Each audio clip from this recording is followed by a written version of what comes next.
The grand chamber stretched out like a small moon itself, carved from crystal and metal that hummed with ancient power.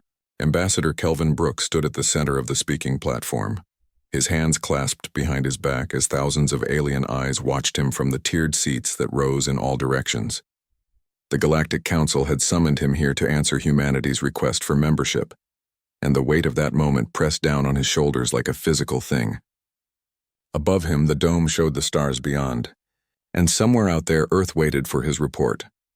Speaker Thalarin rose from his central throne, his crystalline body refracting light into rainbow patterns across the chamber floor. He was ancient by any measure, having guided the council for 300 standard years, and his voice carried the weight of that experience when he spoke. The translation device in Kelvin's ear converted the harmonic tones into words he could understand, though some emotion was always lost in the conversion. Thalarin began with the formal greetings, acknowledging humanity's application and their recent achievement of faster-than-light travel, but his tone suggested this was merely a courtesy before rejection. The Sorok delegation sat to the left, their reptilian features unreadable behind scaled faces and cold eyes that had evolved for hunting in their world's dense jungles. Counselor Mira Vashan was among them, smaller than her companions but reportedly the sharpest mind in their military command. The Vespari occupied the right section, their insectoid bodies clicking and chittering in a language that sounded like wind through hollow reeds. At the highest tier, the Lumini floated as pure energy contained in transparent vessels, their thoughts transmitted directly through quantum fields that human science was only beginning to understand. Thalarin's speech turned to the matter at hand, and his words cut through the formal atmosphere like a blade through silk.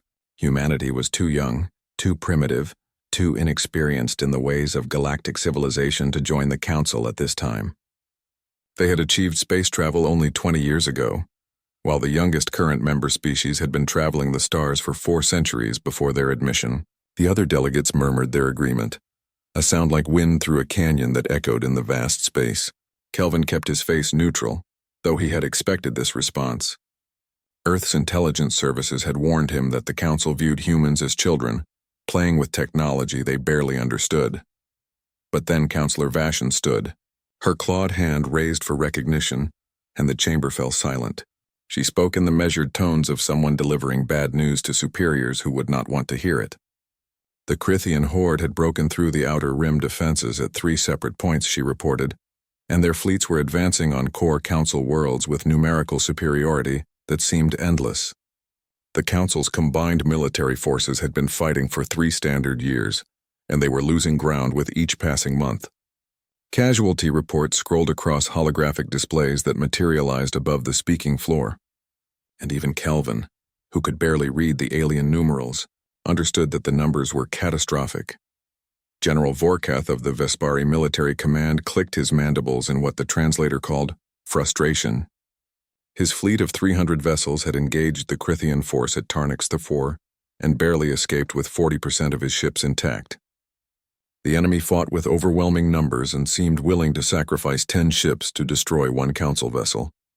Traditional galactic warfare doctrine relied on shield walls and energy exchanges at long range, battles that could last for days as fleets maneuvered for advantage. The Crithians fought the same way but simply had more ships, more weapons, and more willingness to die for their cause. Speaker Thalarin's crystalline form dimmed slightly, a sign of what Kelvin had learned to recognize as distress. The Council faced a choice, the speaker said, between accepting a humiliating peace that would cede entire sectors to Crithian control, or continuing a war they were slowly losing. Resources were stretched thin across dozens of defensive positions, and every projection showed the Council's position growing weaker as the Horde's industrial base churned out more warships than the Council could destroy. The younger species in the outer territories had already begun negotiating separate peace treaties, preferring surrender to annihilation. Then Thalarin turned his multifaceted gaze directly to Kelvin, and the human ambassador felt the weight of that ancient intelligence focusing on him. The speaker made an offer that surprised everyone in the chamber, including several counselors who immediately began objecting before Thalarin raised a hand for silence. If humanity could help turn the tide of this war, if their fresh perspective and untested military could provide some advantage against the Crithian advance, then the Council would reconsider their membership application. It was a desperate gamble, Thalarin admitted, but desperate times called for unconventional solutions. Kelvin felt his heart rate increase, though he kept his breathing steady and his expression calm. He had hoped for an opportunity like this, though he had not expected it to come so directly. Earth's military command had been studying every scrap of intelligence about the Galactic War for the past year, analyzing the Council's tactics and the Krithian responses, and they had reached some interesting conclusions. But revealing that now would seem presumptuous, so instead Kelvin simply accepted the offer with a formal bow. Humanity would be honored to assist the Galactic Council in their time of need, he said, and he was certain that Earth's military forces would prove valuable in the coming conflict. Something in his tone must have carried through the translation, because several counselors shifted uncomfortably in their seats. Counselor Vashan's eyes narrowed as she studied the human ambassador with new intensity. Thalarin asked how soon humanity could deploy forces to the front lines, and Kelvin answered that he would need to send word to Earth and consult with military command. The Council agreed to reconvene in one standard week to discuss deployment details and coordinate with human forces. As the session ended and delegates began filing out of the chamber, Kelvin remained on the speaking platform for a moment, looking up at the stars through the crystal dome. His fingers moved to the communication device at his wrist, encoding a message that would be transmitted through the quantum relay network back to Earth. The message was brief, just 5 words that would set in motion plans that had been prepared for months. Authorization granted. Send the veterans. Walking back to the human embassy through corridors filled with alien species who barely acknowledged his presence, Kelvin allowed himself a small smile. The Galactic Council thought they were hiring mercenaries from a primitive species desperate for acceptance. They had no idea what was about to arrive at their doorstep. Earth had not sent their application for membership out of desperation or ambition. They had sent it because humanity had been preparing for this moment, since the first radio signals from space proved they were not alone in the universe. Now the Council would learn what 3,000 years of nearly constant warfare had taught humanity about the art of killing. The veterans were coming, and the galaxy would never be the same. The human fleet emerged from faster-than-light travel at the edge of the Tarnix 4 system, and the Council's orbital command center immediately began counting vessels. 20 ships materialized against the backdrop of distant stars, their hulls dark and angular in a way that seemed almost primitive compared to the smooth, elegant curves of Council warships. Admiral Patricia Hayes stood on the bridge of the USS Defiance, her gray hair pulled back in a tight bun, her uniform showing the wear of someone who spent more time in combat than in ceremonies. She was 62 years old and had been fighting wars since she was 17, first in the naval forces of her home nation and then in the unified Earth military that formed after first contact with alien life. General Vorkath watched the human arrival from his command ship with growing irritation that made his mandibles click rapidly. He had requested reinforcements for weeks, expecting at least 100 vessels to help defend the besieged world below, and instead, he received this tiny force that looked like it would barely fill out a proper screening formation. His own fleet of 300 ships had been reduced to 140 after months of grinding combat with the Krithian siege force. And now these newcomers arrived with numbers that seemed almost insulting. The Vespari general sent a communication requesting immediate tactical briefing with the human commander, his tone carrying the sharp edge of someone who had no patience for diplomatic niceties. Admiral Hayes received the message and responded that she would transport to his vessel within the hour. Bringing her senior staff for coordination, she turned to her communications officer and gave orders to prepare the briefing materials that Earth's intelligence services had compiled over the past 3 weeks. The crew moved with quiet efficiency that came from years of working together, and there was no wasted motion or unnecessary chatter. Every person on the bridge knew their job and did it without needing constant supervision, a contrast to the Council crews that relied heavily on automated systems and artificial intelligence to handle routine operations. The briefing room on General Vorkath's command ship was designed for Vespari proportions, which meant the human officers had to crane their necks to see the displays properly. Admiral Hayes stood at the center with Captain Jake Morrison on her right and Commander Lisa Grant on her left, both of them studying the tactical situation with the focused attention of predators sizing up prey. General Vorkath began his presentation with visible frustration, explaining that the Crithian fleet had established a blockade around Tarnix 4 3 months ago and had been systematically destroying orbital infrastructure while bombarding military targets on the surface. The Council doctrine called for assembling overwhelming force to break the blockade, but every time they gathered enough ships, the Crithians simply called in reinforcements of their own. Captain Morrison interrupted with a question that made the Vespari general pause mid-sentence. He asked about ground operations and whether anyone had attempted to infiltrate the Crithian command structure or disrupt their supply lines. General Vorkath's translator took a moment to process the question, as if the concepts themselves were difficult to render in his language. Ground operations were not part of Council military doctrine, he explained, because space superiority determined the outcome of conflicts. Ships fought ships in organized formations, and whoever controlled orbit controlled the planet below. The idea of sending soldiers to sneak behind enemy lines or sabotage infrastructure seemed pointlessly dangerous when fleet actions would decide everything. Admiral Hayes exchanged glances with her officers, and something passed between them that General Vorkath could not interpret. Commander Grant asked about psychological warfare, about disrupting enemy communications, about asymmetric tactics that would force the Crithians to fight on multiple fronts simultaneously. The Vespari general admitted he did not understand most of those terms, and his confusion was shared by the other council officers present. Their warfare consisted of energy shields, particle beams, and missile exchanges at ranges where ships appeared as dots on sensors. Honor and industrial capacity determined victory, not tricks or deception. The admiral stood quietly for a long moment, her weathered face revealing nothing of her thoughts. Then she began speaking in a tone that was neither boastful nor apologetic, simply stating facts that needed to be understood. Humanity did not send their newest ships or their most advanced technology, she said, because this war did not require technological superiority.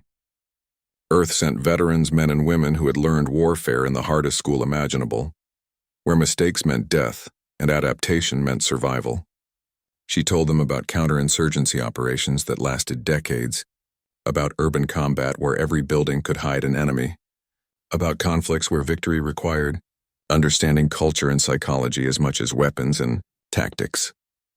General Vorkath listened with growing unease as Admiral Hayes described military operations that seemed chaotic and dangerous, compared to the orderly fleet engagements he knew. She spoke of soldiers who fought without clear front lines, who blended with civilian populations, who struck at supply convoys and command centers rather than engaging in honorable direct combat. The Vespari general asked if humanity considered such tactics ethical, and Hayes responded that ethics meant nothing to the dead. War was not about honor or fairness, she said. It was about achieving objectives while minimizing your own casualties and maximizing enemy losses through any means available. Major Chris Henderson stepped forward with tactical plans that his special operations teams had been developing during the 3-week journey to Tarnix 4.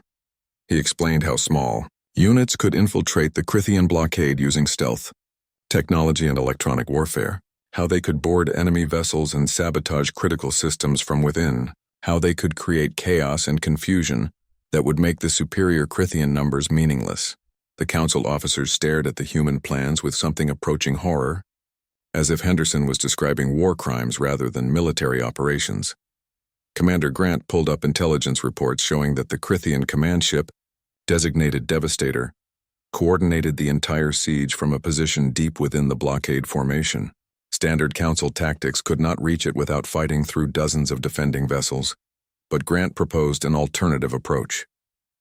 A small strike team using cold-running engines and electromagnetic camouflage could approach through the debris field of destroyed ships, breach the hull through a waste disposal port, and neutralize the command structure from inside. The operation would take less than an hour if executed properly. General Vorkath declared the plan suicidal and refused to authorize any council forces to participate. Admiral Hayes smiled at that, a cold expression that did not reach her eyes, and told him that she was not asking for council participation. Humanity would handle this operation with their own people, and the council fleet merely needed to be ready to exploit the resulting confusion. The Vespari general argued that such an operation was impossible, that boarding actions against a ship that size had never succeeded in recorded galactic history, that the humans would die for nothing. Captain Morrison spoke up then, his voice carrying the flat certainty of someone who had seen combat that General Vorkath could not imagine.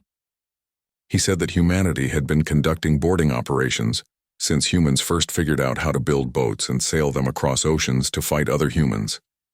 This would not be their first time taking a hostile vessel, and it would not be their last. The council officers could watch and learn, or they could continue doing things their way and keep losing ground to an enemy that fought exactly like they did.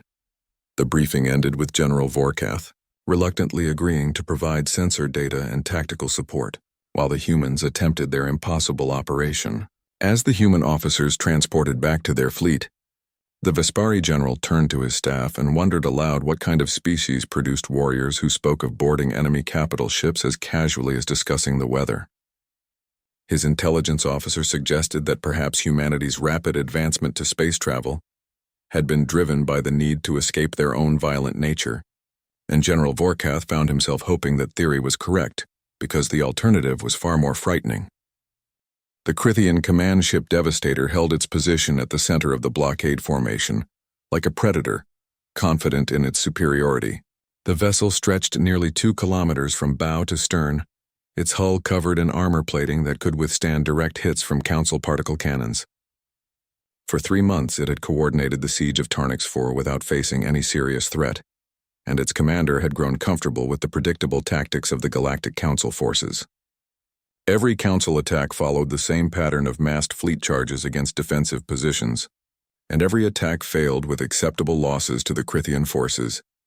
Lieutenant Commander Danny Phillips checked his equipment one final time in the cramped boarding craft, his movements automatic after years of conducting similar operations in Earth's various conflicts.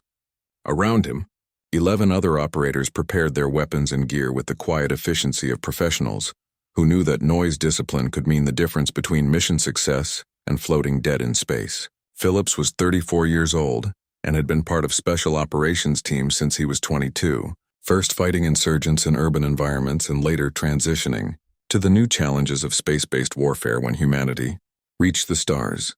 The boarding craft detached from its carrier vessel and began drifting toward the Crithian blockade using only maneuvering thrusters that produced minimal heat signature.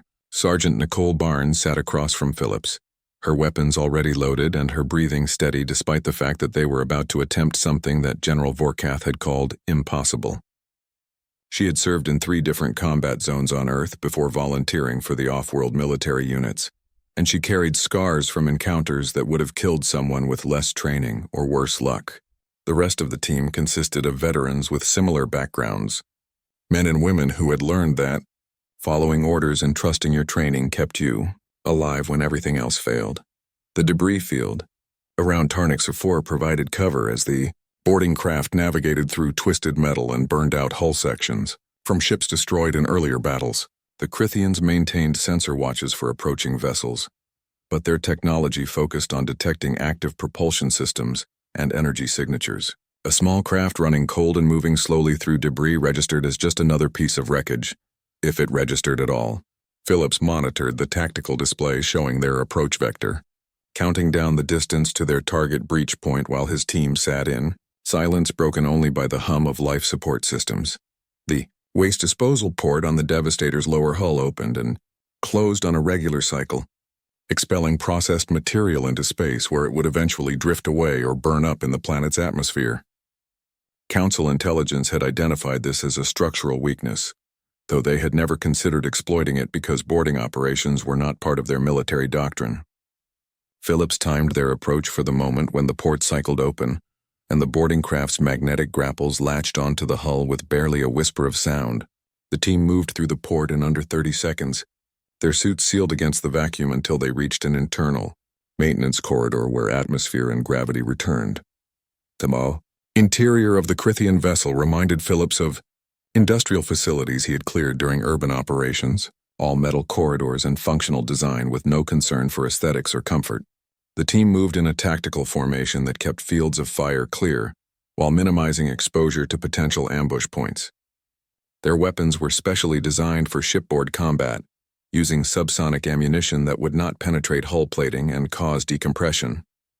Every operator knew that a firefight in space required different considerations than fighting on planetary surfaces, and Earth's military had spent years developing doctrine for exactly these situations. Sergeant Barnes took point as they advanced toward the ship's command section, her helmet display showing thermal signatures and movement patterns detected by their sensors. The Crithian crew went about their duties with the confidence of soldiers who did not expect to be attacked inside their own vessel. The first group of enemies they encountered died without understanding what killed them, Barnes and her partner dropping 4 Crithians with precise shots before the bodies hit the deck. The team dragged the corpses into a side compartment and continued moving, their timeline requiring them to reach multiple objectives before the enemy realized they had been boarded. The Crithian command deck occupied the forward section of the ship, protected by armored bulkheads and security checkpoints that would stop any frontal assault. Phillips led half the team toward that objective, while Barnes took the others to plant charges on the primary reactor that powered the Devastator's weapons and shields. The two groups separated at a junction point, communicating through encrypted radio signals that the Crithian sensors could not detect or decode. Phillips checked his chronometer and saw that they were ahead of schedule by 3 minutes, which meant the enemy had not yet responded to their presence. The security checkpoint outside the command deck consisted of 6 armed Crithian soldiers and a blast door that required authorization codes to open. Phillips considered the tactical problem for approximately 5 seconds before deciding on the direct approach. His team tossed flashbang grenades around the corner and followed up with a coordinated assault that dropped all 6 guards before they could raise an alarm. One operator pulled out a breaching charge while another hacked the door controls using techniques developed from captured Crithian technology. The blast door opened with a hydraulic hiss, and the team poured through into a command center where officers stared at displays showing the siege progress. What followed lasted less than 2 minutes but would be analyzed by military historians for decades afterward. The human operators moved through the command deck with lethal precision, engaging targets in order of priority while avoiding damage to critical control systems. Phillips put 3 rounds into the Crithian fleet commander before the alien could draw his sidearm, then moved to secure the primary communications console. The rest of his team cleared the remaining personnel with the mechanical efficiency of people who had performed similar operations dozens of times in various contexts. When the shooting stopped, every Crithian in the command center was dead, and the humans controlled the ship's communication and coordination systems. Barnes and her team reached the reactor chamber and began placing shaped charges at structural points that would cause a cascade failure in the containment system. The Crithian engineering crew tried to stop them, but attempting to fight trained special operations soldiers in close quarters was like trying to stop a flood with your bare hands. Barnes worked methodically through the opposition while her teammates set the charges, and within 15 minutes they had completed their objective and were moving back toward the extraction point. The two teams linked up in a cargo bay near the waste disposal port where their boarding craft waited. Phillips sent the detonation codes for the reactor charges and counted down from 10, while his people secured themselves for emergency departure. At 0, the charges detonated deep in the Devastator's engineering section, and the massive vessel shuddered as its power systems began failing. The command and control network went dark as backup systems struggled to compensate for the catastrophic damage, and across the blockade formation, Crithian ships found themselves unable to coordinate their movements or respond to tactical changes. The boarding craft detached from the Devastator and burned hard for the Council fleet position, its engines no longer concerned with stealth now that the operation was complete. Behind them, the Crithian command ship began breaking apart as secondary explosions tore through its hull. Phillips watched through the rear cameras as the vessel that had seemed invincible hours ago died in fire and vacuum, taking with it the command structure that had held the blockade together for 3 months. Admiral Hayes received their extraction signal and immediately ordered the Council fleet to advance, exploiting the confusion among Crithian forces who suddenly found themselves without coordination or clear orders. General Forcath watched his tactical displays light up with opportunity as the enemy formation dissolved into chaos. His instincts told him this was a trap, that no military operation could succeed so completely without some hidden cost. But the humans had delivered exactly what they promised. The Council fleet swept forward, and for the first time since the siege began, they pushed the Crithians back from Tarnix 4. The battle lasted another 6 hours, but the outcome was decided in the first 40 minutes when 12 human operators did what 300 council ships could not accomplish. When Phillips and his team arrived back at the Defiance, Admiral Hayes met them in the hangar bay. She said nothing about the operation being impossible or suicidal, simply nodded once and told them to get some rest because there would be more work ahead.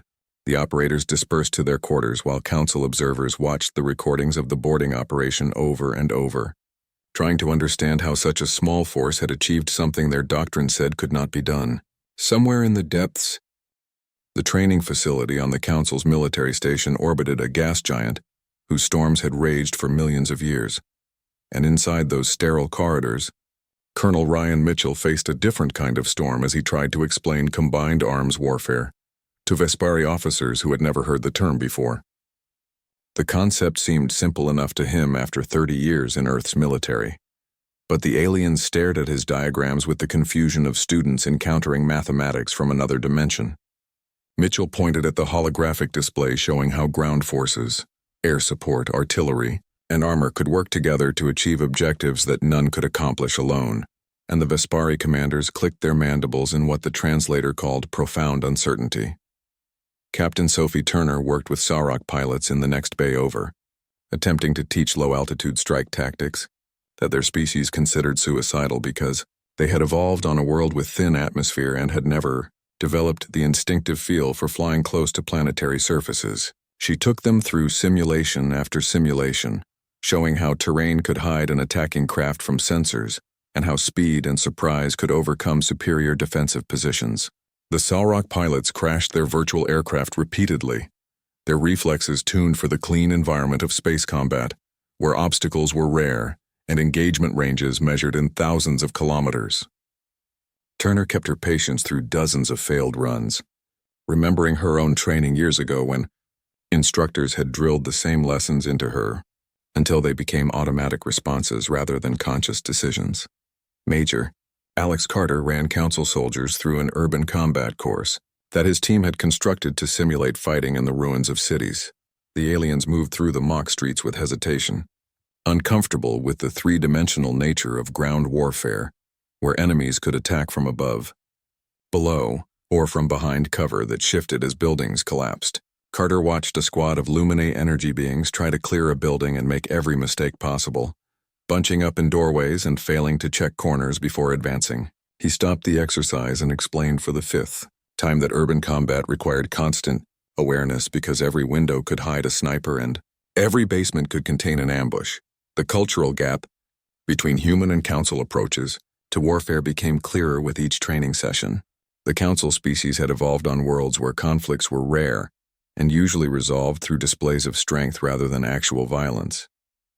When they reached space and encountered other species, their wars followed patterns established by ancient traditions that valued honor and minimized casualties through agreed-upon rules of engagement. Humanity came from a death world where survival required constant adaptation, and where the only rule was that winners lived and losers died. The Council fought wars like games with complicated rules, while humans fought wars like drowning men fighting for air. Lieutenant Karen Foster stood before a classroom of mixed alien officers and walked them through the siege of Stalingrad, using historical recordings and tactical maps that showed how two massive armies had ground each other down in brutal urban combat over months of fighting. The council officers watched in horror as the human casualty numbers climbed into the hundreds of thousands, unable to comprehend how any species would continue fighting with such losses. Foster explained that the battle was not about honor or military objectives in the traditional sense, but about breaking the enemy's will to continue fighting. The city itself became secondary to the psychological impact of the struggle, and both sides poured resources into the meat grinder, because surrendering would have meant losing everything. Commander Peter Walsh taught lessons from counterinsurgency campaigns where conventional military superiority meant nothing against enemies who blended with civilian populations and struck at logistics rather than fighting pitched battles. The Vespari generals struggled with the concept of an enemy that refused to mass its forces for decisive engagement, that instead spread out and attacked weak points while avoiding strength. Walsh showed them recordings of supply convoys ambushed on remote roads, of forward bases mortared at night by attackers who disappeared before retaliation could be organized, of political structures undermined by propaganda and intimidation. The Council had no doctrine for this type of warfare, because in their experience, enemies that could not win open battles simply surrendered, rather than prolonging the inevitable. Captain Linda Monroe spent her days teaching intelligence analysis and psychological operations to Council officers who had never considered that warfare involved more than destroying enemy ships and occupying territory.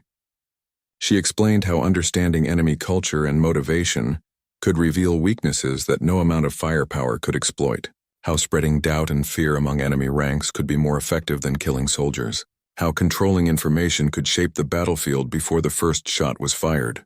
The Sauroch intelligence officers listened with growing fascination as Monroe described operations where humans had won conflicts by convincing enemies that fighting was hopeless, that their cause was lost, that surrender offered better outcomes than continued resistance. The months passed, and slowly, the Council forces began to absorb the lessons that humanity offered. Vespari pilots learned to use terrain and weather as weapons rather than obstacles to avoid. Sauroch ground troops started checking corners and maintaining proper spacing in urban environments. Lumini commanders began thinking in terms of combined operations rather than single-service dominance. The transformation was neither quick nor complete, but the Council military was changing in ways that would have been unthinkable before humans arrived with their brutal but effective approach to warfare. Meanwhile, the war against the Crithian horde continued across dozens of star systems, and now the battles looked different than they had for the previous 3 years. Human advisors embedded with Council units introduced tactics that confused and frustrated Crithian commanders who had grown comfortable with predictable enemy behavior. Supply convoys began disappearing in transit, sabotaged by small strike teams that hit and vanished before reinforcements arrived. Crithian communication networks found themselves jammed or fed false information that led fleets into ambushes.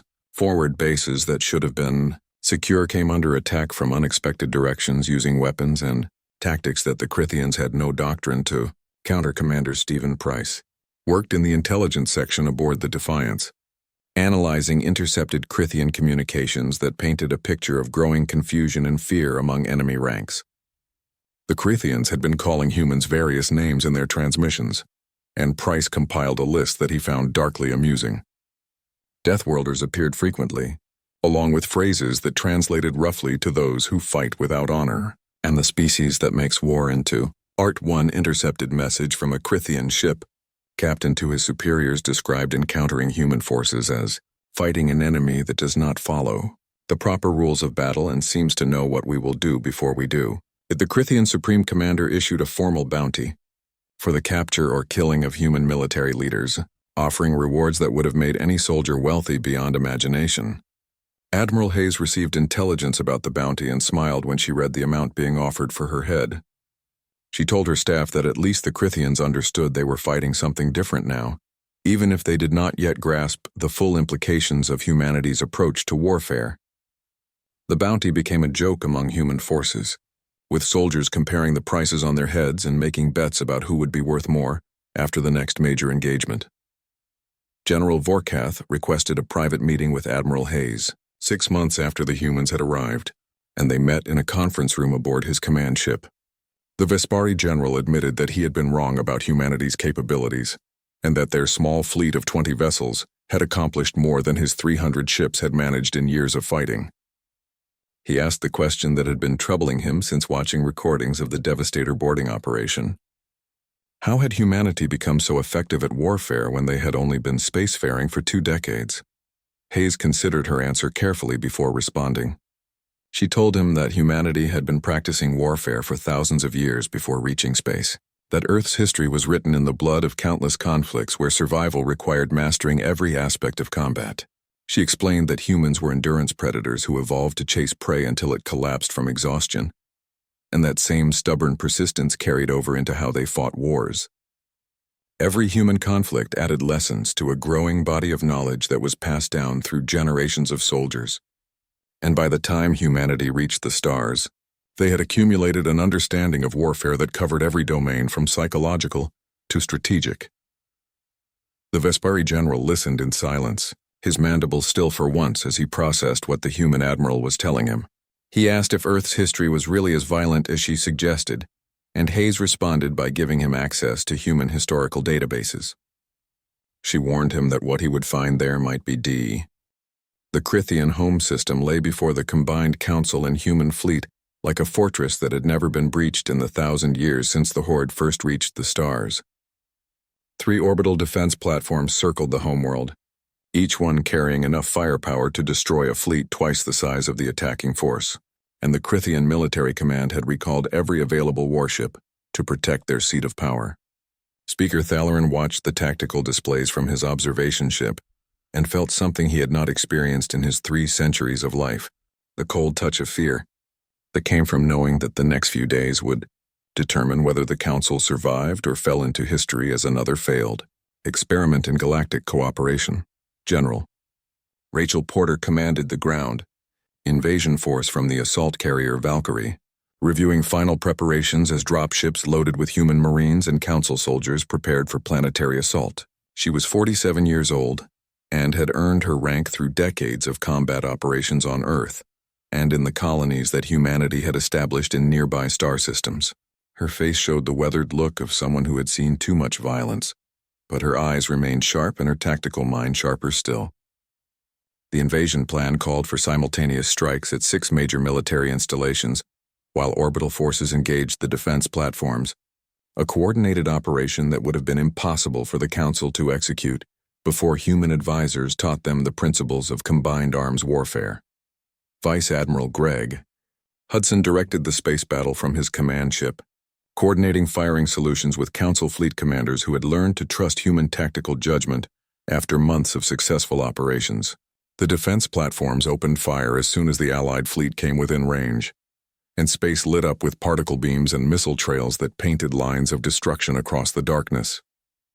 Hudson watched his displays with the calm of someone who had planned for every contingency, calling out orders that sent human and Council ships weaving through the defensive fire in patterns designed to minimize losses while closing the distance to effective engagement range.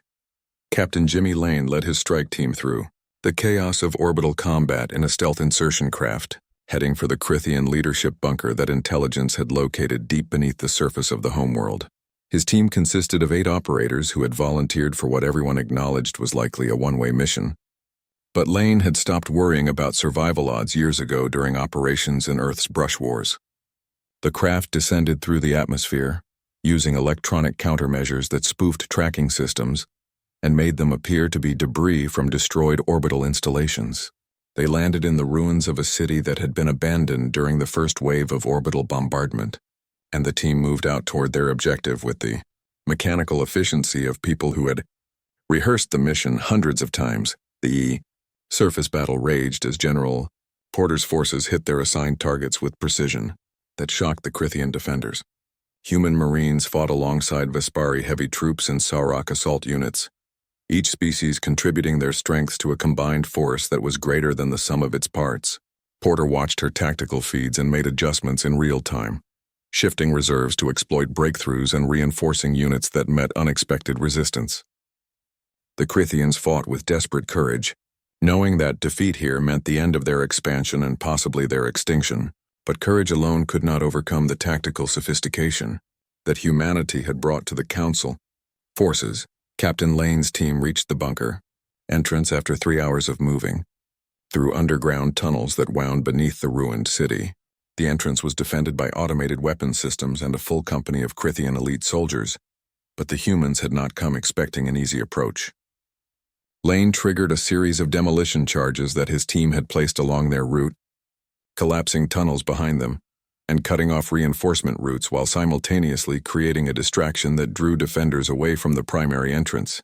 His team hit the weakened position with overwhelming violence, using every trick they had learned in years of conducting similar operations against fortified positions. The bunker interior reminded Lane of command centers he had assaulted on Earth, all reinforced concrete and security checkpoints designed to withstand siege.